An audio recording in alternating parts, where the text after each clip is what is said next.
When you came to play for Chinnor, what drew you to Chinnor in the first instance? So I mentioned earlier I came on loan here. It must be 2016 at this point. I just had a really good time. So then when there was an opportunity to come back, it was kind of a no-brainer really. Just good atmosphere, love the club, people around. It's good vibes.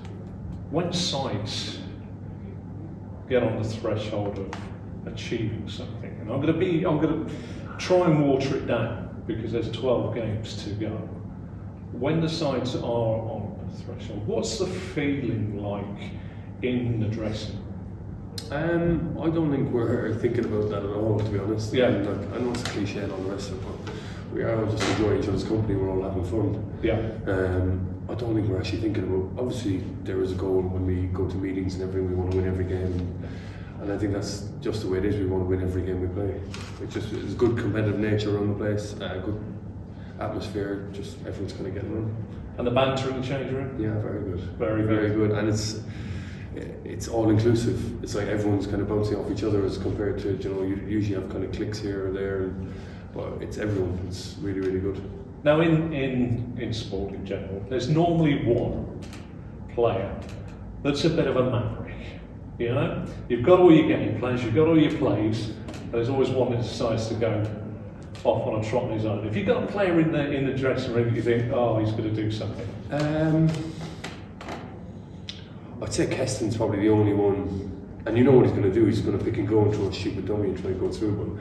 But other than that, I think that's probably the structure and kind of to the coaches where we all have one kind of goal and we all know what we want to achieve. So that's when we go and play with you.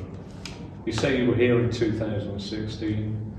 The atmosphere, the club's just keeps growing, doesn't it? Oh, massively, yeah. Even looking, I actually came up here Sunday, so every week we do, or every weekend, two of the senior players coach the juniors, and I couldn't believe the crowd in the bar afterwards, just parents and everything.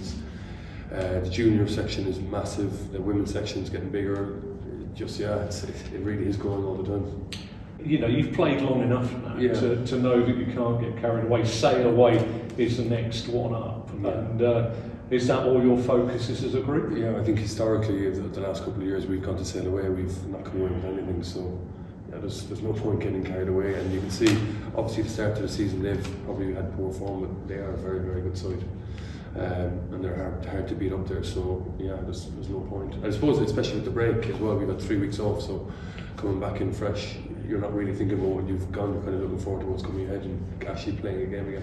And that is, you've had that, as you say, the mid-season break. Yeah. It all starts again now. It's a mini-season, in fairness, isn't it? Everybody exactly. on no points and everybody has to drive forward. What's it feel like, and how many times in your career have you ever had a target placed upon your back, as you will do now, coming out of Christmas in #1 spot?